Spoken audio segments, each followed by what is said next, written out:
4. 좌우 통합할 21세기 인류 비전. 지금 우리가 성취하고자 하는 민족 통일은 분단 이전의 상태로 되돌아가자는 것이 아니라 새로운 통일 민족 국가의 건설 원 네이션 빌딩이다.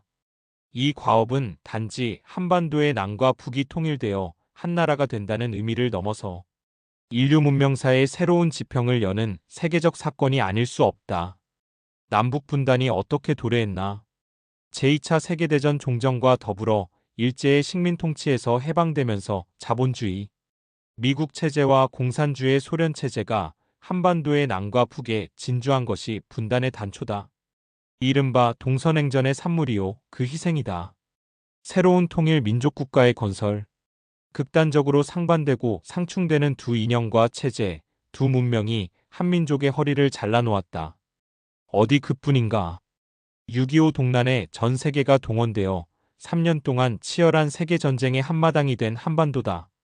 세계 평화를 위해 유엔이 창설 1945년 10월 24일 된 후 최초로 발발한 한국전쟁에 미국을 중심한 자유진영과 소련, 중심한 공산진영이 총동원된 세계전쟁이었던 것이다. 인류 문명사 6천년의 모든 이념과 가치를 놓고 한반도의 산발선을 경계로 생사를 걸고 싸우다가 무승부. 휴전 1953년 7월 27일 중에 있는 지가 올해로 72년이 되었다. 역사상 최장의 휴전이다. 아직도 전쟁 중이란 말이다.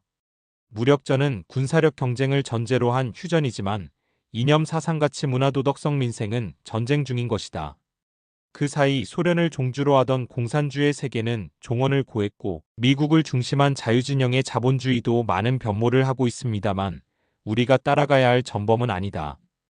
공산사회주의의 참담한 몰락과 자유자본주의의 심각한 병폐에 직면한 인류 문명의 한계에 직면하여 남한과 북한은 지금 그 진로를 놓고 치명적인 몸살을 앓고 있는 형국이다. 그 처방과 돌파구는 남북 통일이 아닐 수 없다. 우리 민족은 지금 새로운 통일 민족국가의 건설이라는 시대적 소명을 담아낼 사상적 기반을 서둘러 마련하지 않으면 남북의 대결과 갈등으로 인해 역사 진전의 열등생으로 전락할 수도 있는 처지에 몰리고 있다. 사회 공산주의는 이미 붕괴해버렸고 부패와 퇴폐로 시달리는 기존의 노추한 자본주의 또한 우리의 새로운 통일 민족국가 건설의 사상적 토대가 되기에는 역부족이다. 더욱이 북한이 매달리고 있는 김일성 주체 사상은 역사의 퇴물로 이미 망해버린 사회 공산주의의 퇴행적 열성 변종에 불과한 것이다. 남한의 자유자본주의 노선이 남과 북을 통일할 수 있는 사상적 토대가 될 수 있다면 얼마나 다행이겠나. 현실은 그렇지 않은 데에 우리의 고민이 깊어지는 것이다. 공산진영이 줄초상을 당했던 시절 1992년 초 한때 역사의 종언이 도래했다고 떠들썩했던 적이 있었다. 즉 공산주의는 멸망했고 자유자본주의가 승리한 것으로 역사는 더 이상 변증법적인 모순과 갈등이 없는 시점이 도래하였으니 세계는 자유자본주의로 영속할 것이라는 성급한 판단을 내렸던 것이다. 그러나 2001년 9월 11일에 벌어진 뉴욕의 세계무역센터 테러는 이런 판단이 얼마나 허망한 것인가를 웅변하였다. 그 후 오늘날까지 세계는 더욱 혼란해지고 불안해졌다. 이른바 문명이 충돌하는 불확실성의 시대가 도래한 것이다. 흔히들 20세기를 특히 그중 후반기를 가리켜 자본주의와 사회주의가 대결한 일대 격전기였다고 한다. 그 결과 자본주의가 판정승을 거두었다고 말한다. 물론 그렇게 볼 수도 있다. 하지만 19세기 중엽에 사회주의 사상이 정립되는 과정을 보면 그 당시 초기 자본주의 사회의 재반 모순과 부조리, 비인간화된 착취와 억압을 해결하기 위해 태동된 것이다. 단순히 자본주의에 반대하고 대결하려는 사상이 아니라 오히려 자본주의가 일정한 단계에 이르면 그 부정적인 측면들이 심화되어 인간다운 삶이 파괴될 것을 예측하고 이를 극복할 다음 시대의 사상적 대안으로 등장한 것이 초기 사회주의라고 알려진 것이다. 초기 자본주의와 사회주의의 태동. 그런데 이런 초기 사회주의의 태동의 이상과 포부의 극단적 당파성과 결정론적인 세계관인 변증법적 유물론과 체계화된 사상, 이념의 옷을 입힌 공산주의가 등장한 것이다. 그것이 바로 마르크스와 레닌에 의한 공산주의 사상이다. 극단적인 당파성에 입각한 무신론, 유물론, 변증법, 진화론 등을 결합한 변증법적 유물론이라는 철학 세계관을 기저로 한 인간자 연관, 사회 역사관을 제시하면서 인류가 꿈꾸는 이상사회는 원시 공산주의 고대 노예제 중 세봉건주의 근대자본주의에 이르기까지 계급투쟁으로 발전해 왔는데, 이제 그 최후의 발전 단계로 넘어가는 사회 공산주의 혁명기가 도래했다는 것이다.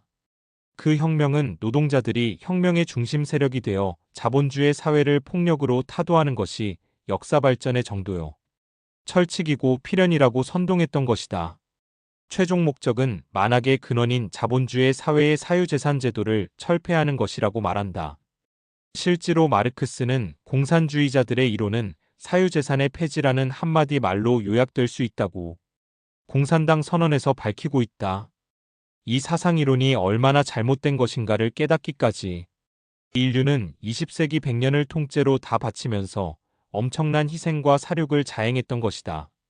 즉 1848년 2월 공산당 선언이 발표된 지 70년 만인 1917년 10월 러시아에서 볼세비키 혁명이 일어났다. 제1차 2차 세계대전을 거치면서 공산주의는 동구권을 접수했고 중공과 베트남, 북한, 몽골, 쿠바, 아프리카의 에티오피아 등 그야말로 수많은 나라가 공산혁명의 소용돌이에 휘말렸다. 그러나 이처럼 우길승천하던 공산혁명의 기세도 러시아 혁명 70년 만인 1989년 동독이 무너져 1990년 10월 3일 서독에 합류, 통일되는 것을 계기로 동구 공산권이 허물어졌고 소련은 1991년 12월에 붕괴되어 버렸다. 70년을 계기로 공산주의는 그 존속과 발전의 한계를 역사의 하느님이 정해 놓았는지도 모른다. 그들이 주장하고 믿어 마지 않던 사유재산 폐지가 인간의 방인 간평등약자 보호공익성 중시공동체의식 제고능력법이라고 필요에 따라 분배받는 자유의 이상독재와 억압이 없는 권력을 가져다 주기는커녕 오히려 그 정반대의 세상을 만들고 말았던 것이다. 그 결과가 참혹한 붕괴로 끝나버린 것은 당연한 역사의 순리다. 공산주의 몰락은 자본주의의 승리인가? 하지만 이를 사상사적으로 보면 마치 한 집안에 늙은 아비 자본주의보다 젊은 자식 사회 공산주의 먼저 죽은 꼴이 되고 말았다. 비유컨대 노쇠한 아비의 대를 이을 자식 비록 잘못 자란 망나니이지만이 없어진 것이나 다름없게 되었으니 이를 어찌 자본주의의 승리라고 환호만 할 일이겠나. 위의 역사의 종언에 언급한 바대로였던 것이다. 한편 자본주의는 지난 한 세기 동안 수많은 도전들을 극복하면서 인류 역사에 많은 기여를 하였다. 인간 자유의 신장시장 경제물질적 풍요와 편의 제공진취적 사고와 능률성 효율성 창의성, 재고 등 인류 역사 발전에 긍정적인 큰 기여를 한 것이 사실이다. 그럼에도 불구하고 자본주의도 이제 그 도덕적 한계성에 직면하여 많은 병폐를 드러내고 있다. 무엇보다 물질 문명에 치우쳐 배금주의에 빠지는 인간 정신의 황폐가 가장 심각한 문제다. 그 결과 인간에 대한 제대로 된 철학적 인식이 빈약하게 되어 인생관과 세계관에 관한 가치관의 부재와 철학 이념의 빈곤이 본질적인 약점이다. 이런 약점을 지닌 채 시장경제의 원리에 바탕을 둔 자유경쟁이 많은 장점을 가지고 있으면서도 공정한 경쟁이 되기 어렵다는 것이 항상 문제가 되고 있다. 공정성이 결여된 경쟁이 과연 어떤 가치를 발휘할 수 있을 것일까? 이런 약점과 문제로 인해 인간 가치의 가장 소중한 도덕성의 상실인간 소외 심화되는 빈부격차계인주의, 이기주의로 인한 공동체의식의 실종이윤 축으로 빚어지는 자연환경, 파괴 가정 파괴 성윤리의 퇴폐로 인한 동성애 마약 성행 각종 범죄와 비리부패 청소년의 일탈 등등은 인류를 정신적으로 황폐화시키고 있다. 자본주의가 최근 이러한 자기 한계에 대하여 발전적 대안이라고 내놓은 것이 소위 신자유주의라는 것이다. 세계가 국경 없는 자유무역과 자유금융 체제로 가면 모두가 잘 살 수 있다는 것이다. 이것으로 과연 자본주의가 안고 있는 재반 모순이 극복될 수 있을까? 강자와 약자가, 그것도 강하면서도 많이 가진 자가 일방적으로 제시하는 규칙에 따라 자유무역을 하고 자유금융을 하자는 것이고 보면 이는 발전적 대안이 되기보다 오히려 모순을 더 심화시키는 것은 아닐는지?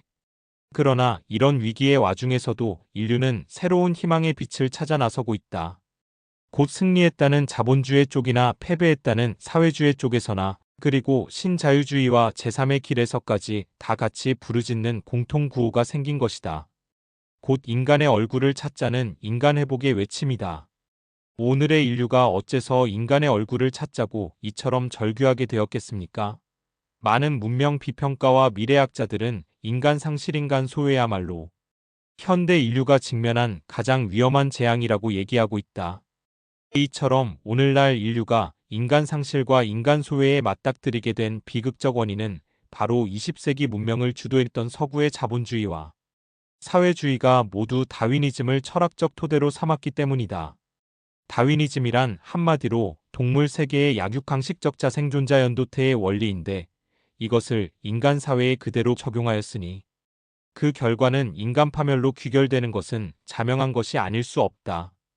공산주의는 여기에다 변증법적 유물론이라는 철학적 원리를 주입시킴으로써 무신론적 세계관과 유물론적 인간관을 확립시켰고 모순과 대립투쟁이 모든 운동과 발전의 동인이라는 변증법적 투쟁의식을 고취하면서 역사는 계급투쟁에 의하여 발전하고 있다고 설파하였다. 공산주의 사상과 체제가 파탄이 난 것은 이런 잘못된 사상의식의 자연스러운 귀결임을 알게 되는 것이다. 인류 공생공룡의 비전. 이른바 동서냉전이 미국과 소련을 정점으로 대결하던 20세기 그 한가운데에서 총체적인 이념 갈등과 무력 대결의 장이 되어버린 한반도의 6.25 전쟁을 생각하면 독자 여러분은 어떤 감회가 들까? 38선과 군사분계선, 곧 휴전선을 생각하게 되면 우리 민족에게는 이런 잘못된 사상 이념의 질곡을 벗겨내어야 할 숙명적 과업이 인류의 문명사가 요청하고 있음을 느끼지 않나? 그렇다.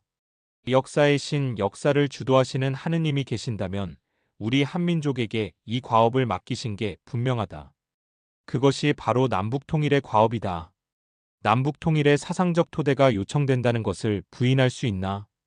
무슨 사상으로 남북을 평화와 자유번영이 넘치는 통일의 길로 안내할 수 있을까? 북한의 주체 사상일까? 아니면 남한의 자본주의 자유주의나 또는 다른 그 무엇일까? 그런 한민족이면 누구나 너나 없이 공유하고 함께 추구할 통일 조국의 이정표가 될 사상을 정립해야 되지 않겠나? 19세기 이래 20세기 내내 본격화된 우익 보수주의와 좌익, 공산주의의 갈등과 대결은 형제 간의 싸움과 같은 것이다. 그 종착지가 된 곳이 한반도의 남북분단 상황이다. 이제 이 남북분단은 부모의 사랑과 형제의 우애를 이어줄 수 있는 사상 이념이 등장하여 우익과 좌익의 그 모든 약점과 병폐를 보완시켜 주어야 화해와 평화의 통일이 성취될 것이다. 공산주의 이론과 사상을 극복하여 그 대안을 제시함으로써 남남 갈등을 해소하고 공산주의자들을 그 거짓 이론과 체제에서 해방시켜야 한다. 동시에 자본주의의 재반 모순과 병폐를 극복 보완하는 철학인 생관 세계관 역사관을 제시할 때 남과 북의 형제들이 손을 내밀며 만나는 여정을 시작하게 될 것이다. 그리하여 부모의 사랑과 형제의 우애로 마침내 남북한이 하나가 되는 평화로운 자유통일을 성취하자는 것이다. 이와 같은 사상과 비전으로 남과 북의 우리 동포들이 함께 만나서 살고 싶고 서로가 번영의 길로 나아가면서 인류 문명사의 새로운 장을 열어야 하는 한민족의 소명을 다해야 하지 않겠는가. 그렇게 되면 우리 민족은 국제사회에서 군사력이나 경제력으로 주도권을 발휘하던 지난 삼국시대의 모든 아픔과 부조리를 넘어서는 문화와 사상가치의 주도민족으로 등장하게 될 것이다. 이른바 문화영토 시대의 도래를 맞이하여 문화대국을 건설할 우리의 젊은이들이 세계인과 손을 맞잡고 평화롭고 건강한 상생의 지구촌 신문명을 선도하는 새 시대가 열릴 것이다. 미움과 폭력을 미화하는 사상인 변증법적 유물론과 계급투쟁론에 입각한 유물사관을 걷어내고 김일성 주체 사상에서 북한 동포를 해방시킬 그날을 위해 우리 청년들의 두뇌와 정신에 새로운 자극을 주고 사상을 충전시킬 기회를 마련해야 할 것이다. 6.25 전쟁이라는 절체절명의 위기 속에서도 조국을 수호할 수 있었던 것은 한국과 유엔 참전, 16개국의 수많은 젊은이들이 총을 들고 목숨을 바침으로써 가능했다. 그러나 지금부터 벌어지는 남북통일 노정은 사상전이 본령이다. 이제 이 사상전쟁에는 나이든 어른신들, 아버지 어머니 등 부모 세대가 먼저 나서서 사상적 승리의 고지를 탈환함으로써 좌익 사상에 물들고 있는 우리의 젊은이들을 구출해야 하는 안타까운 전장으로 바뀌어졌다. 어른 세대가 그동안 소홀했고 무관심했던 업보다 이 국난의 시절 사상 이념 공부도 하고 조직적인 활동에도 참여하는 시민들이 건강한 국가 중심 세력이 되어 이 나라와 후대를 보호하고 남과 북의 자유평화 통일을 준비해야 하지 않겠는가. 이것이 조국을 위한 우리 기성세대의 마지막 몫일 것이고 젊은이들이 함께할 과업이 아니겠나. 자유민주주의 체제를 수호하려는 모든 애국 세력의 건승과 건투를 기원한다.